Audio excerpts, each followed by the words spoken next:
ಎಲ್ಲರಿಗೂ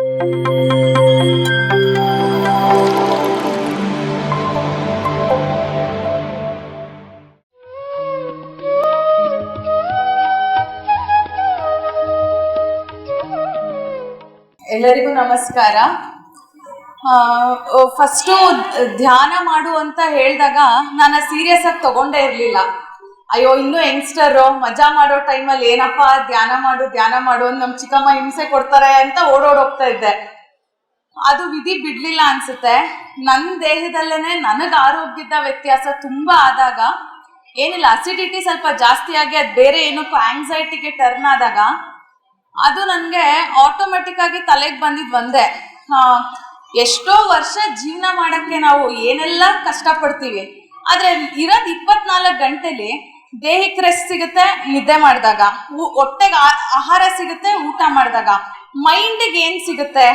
ಸೊ ಏನೂ ಸಿಗಲ್ಲ. ಅಟ್ಲೀಸ್ಟ್ 1 hour ನಾವು ಮೆಡಿಟೇಷನ್ ಮಾಡಿದ್ರೆ ಆ ಮೈಂಡಿಗೆ ಸ್ವಲ್ಪ ರೆಸ್ಟ್ ಸಿಗುತ್ತೇನೋ ಅನ್ನೋದು ತಲೆಯಲ್ಲಿ ಬಂತು. ಅವಾಗಿಂದ ಸ್ಟಾರ್ಟ್ ಮಾಡಿದೆ ಮೆಡಿಟೇಷನ್ ಮಾಡೋಕ್ಕೆ. ಆನ್ಲೈನಲ್ಲಿ ಈ ಮಂಡಲ ಧ್ಯಾನ ತಗೊಂಡಿದ್ದೆ 48 ದಿನ. ಅದಾದ್ಮೇಲೆ ಆಲೋಚನೆ ಶುದ್ಧೀಕರಣ ಧ್ಯಾನನ ಯೂಟ್ಯೂಬಲ್ಲಿ ನೋಡಿಕೊಂಡು ತಗೊಂಡಿದ್ದೆ.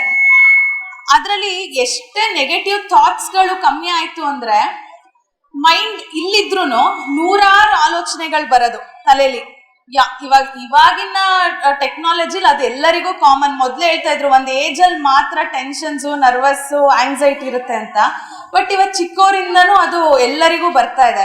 ಸೊ ಅವಾಗ ಅದನ್ನ ಮೆಡಿಟೇಷನ್ ಸ್ಟಾರ್ಟ್ ಮಾಡಿದ್ಮೇಲೆ ಗ್ರ್ಯಾಜುವಲಿ ಅದು ಕಮ್ಮಿ ಆಗ್ತಾ ಬಂತು. ಇಲ್ಲಿ ಮಂಡಲ ಧ್ಯಾನ ನಡೆಯುತ್ತೆ ಅಂತ ಹೇಳಿದಾಗ ದಿನ ಹೋಗ್ಬೇಕಾ, ಸಂಜೆ ಹೊತ್ತು ದಿನ ಬರ್ಬೇಕಾ ಅನ್ನೋದೇ ಮೈಂಡ್ ಸೆಟ್ ಇದ್ದಿದ್ದು. ಫಸ್ಟ್ ಡೇ ಬಂದಾಗ ಓಕೆ ಚೆನ್ನಾಗಿ ಅನ್ನಿಸ್ತು, ಯಾಕಂದ್ರೆ ಮೆಡಿಟೇಷನ್ ಮಾಡ್ತಿದ್ರಿಂದ. 2ನೇ ದಿನ ಬಂದೆ, ಇಲ್ಲಿರೋ ಪಾಸಿಟಿವ್ ವೈಬ್ಸ್ ಇತ್ತಲ್ವಾ, ಅದೊಂದು ಎನರ್ಜಿ ನಮಗೇನಿತ್ತು ಪ್ರತಿ ದಿನ ಬರೋ ಥರ ಮಾಡ್ತು. ಯಾಕಂದ್ರೆ ಸ್ಕೂಲಲ್ಲಿ ಬಂದಾಗ ನಾನು ಹೇಳ್ಬೇಕಂದ್ರೆ ನನ್ನ ಸ್ಕೂಲ್ ಡೇಸು ನೆನಪಾಗ್ತಿತ್ತು. ಇಲ್ಲಿ ಸ್ಕೂಲ್ಗೆ ನಾನು ಪ್ರತಿದಿನ ಸಂಜೆ ಬಂದಾಗ ಸ್ಕೂಲ್ ಡೇಸ್ ನೆನಪಾಗ್ತಾ ಇತ್ತು.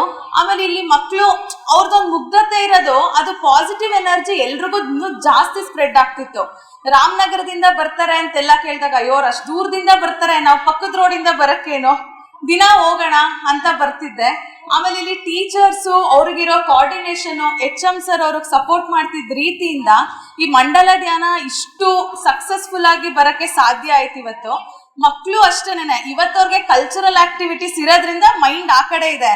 ಪ್ರತಿ ದಿನನೂ ಎಷ್ಟು ಕ್ಲೀನಾಗಿ ಕುತ್ಕೋತಿದ್ರು ಅಂದ್ರೆ, ನಾವು ಫಸ್ಟ್ ವೀಕಲ್ಲಿ ನೋಡಿದ್ದಕ್ಕಿಂತ ನೆಕ್ಸ್ಟ್ ವೀಕಲ್ಲಿ ಅವರಲ್ಲೇ ಎಷ್ಟೋ ಬದಲಾವಣೆಗಳು ಕಾಣಿಸ್ತಾ ಇತ್ತು. ಗಲಾಟೆ ಮಾಡ್ತಿರ್ಲಿಲ್ಲ, ಏನೋ ಒಂದು ಡಿಸ್ಟರ್ಬ್ ಮಾಡ್ತಿರ್ಲಿಲ್ಲ, ಎಲ್ಲ ಇನ್ವಾಲ್ವ್ ಆಗಿ ತಿರುಗ್ತಾ ಇರೋರು. ಅವರು ಧ್ಯಾನ ಮಾಡುವಾಗ ಎಷ್ಟೊಂದು ಜನ ರೊಟೇಟ್ ಆಗ್ತಾ ಇದ್ರು. ಅಷ್ಟು ವೈಬ್ರೇಷನ್ ಎನರ್ಜಿ ಇಲ್ಲಿ ಸಿಗ್ತಾ ಇತ್ತು. ನಮಗೆ ಬೇಜಾರಾಗ್ತಾ ಇದೆ, ಮುಗ್ದೋಯ್ತು ಮಂಡಲ ಧ್ಯಾನ ಸ್ಕೂಲಲ್ಲಿ ಅಂತ. ನೆಕ್ಸ್ಟ್ ಇನ್ನೂ ಮಾಡಬೇಕು ಕಂಟಿನ್ಯೂ, ನೆಕ್ಸ್ಟ್ ಸಮಯ ನಂತರ ಅಂತ ನಾನು ಸರಲ್ಲಿ ಕೇಳ್ಕೊತೀನಿ. ತುಂಬ ಥ್ಯಾಂಕ್ಸ್, ಚೆನ್ನಾಗಿತ್ತು, ಎಲ್ಲ ಒಳ್ಳೆಯದೇ ಆಯಿತು, ಎಲ್ಲರಿಗೂ ಒಳ್ಳೆಯದೇ ಆಗುತ್ತೆ. Thank you. PMC Kannada channel ಅನ್ನು ಲೈಕ್ ಮಾಡಿ, ಶೇರ್ ಮಾಡಿ, ಸಬ್ಸ್ಕ್ರೈಬ್ ಮಾಡಿ ಮತ್ತು ಮಾಡಿಸಿ. ಎಲ್ಲರಿಗೂ ಧನ್ಯವಾದಗಳು.